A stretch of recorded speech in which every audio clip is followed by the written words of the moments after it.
ॐ नमो भगवते वासुदेवाय। तो आइए रिस्पॉन्ड करते हैं आज के अध्याय का।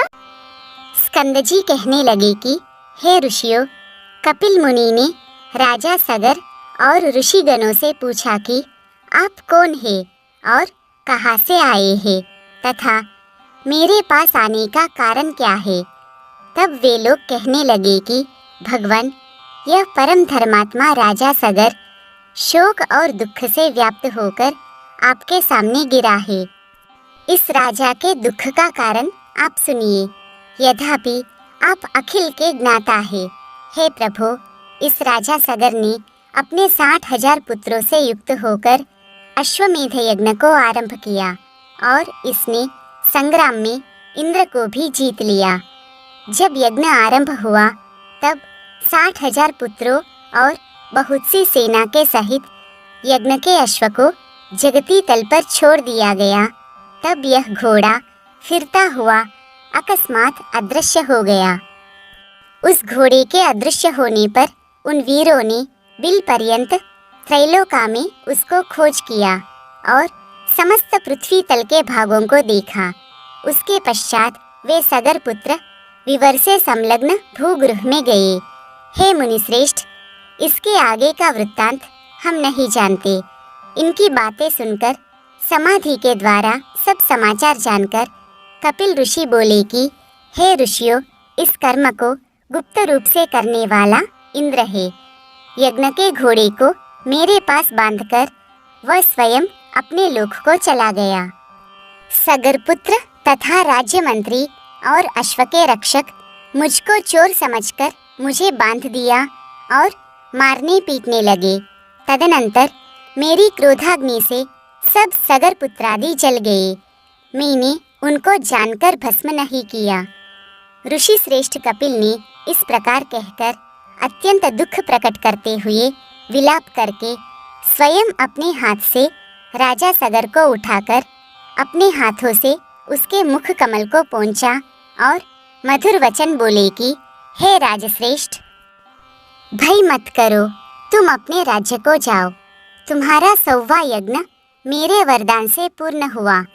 मेरे प्रताप से तुमको अवश्य महेंद्र पद मिलेगा और इंद्र ने जो दुष्टता की है वह दुष्ट बुद्धि के कारण अहिल्या में उसकी कामुक बुद्धि होगी और गौतम ऋषि के श्राप से परभग योनि से चिंतित होगा। इस प्रकार राजा सगर को वर और इंद्र को श्राप देकर फिर राजा सगर से बोले कि राजन, तुमको एक प्रिय पुत्र की प्राप्ति होगी और उससे सत्या नाम की श्रेष्ठ पुत्री होगी और उनसे बड़ा शूरवीर तथा सत्य पराक्रमी पुत्र भगीरथ नाम से विख्यात सूर्यकुल का भूषण उत्पन्न होगा।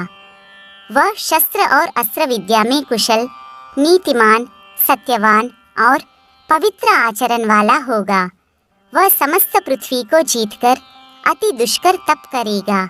तप के प्रभाव से गंगा जी को स्वर्ग से अपने पितरों के उद्धार के लिए लाएगा।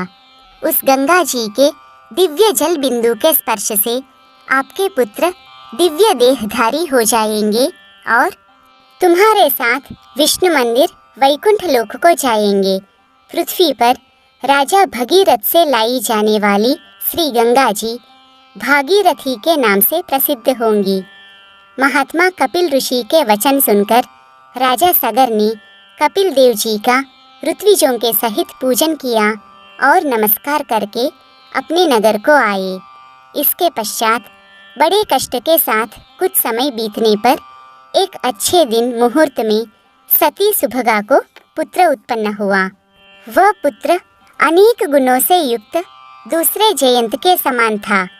वशिष्ठ ऋषि ने आकर उस पुत्र का जातकर्मादि संस्कार किया।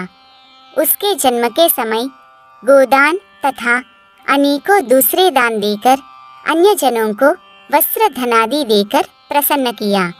12वें दिन उस बालक का नामकरण संस्कार करके उसका नाम भगीरथ रखा और शुक्ल पक्ष के चंद्रमा की तरह प्रतिदिन वह बढ़ने लगा। उपनयन समय आने पर राजा सगर ने विधिवत अपने पौत्र का उपनयन संस्कार किया।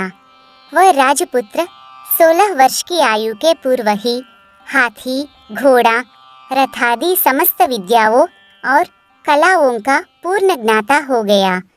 उसको समस्त गुणों से पूर्ण राज्यभार को सहन करने में समर्थ महान तेजस्वी जानकर तथा मंत्रियों के साथ विचार कर उस सुजन्मा भगीरथ को राज्य दे दिया।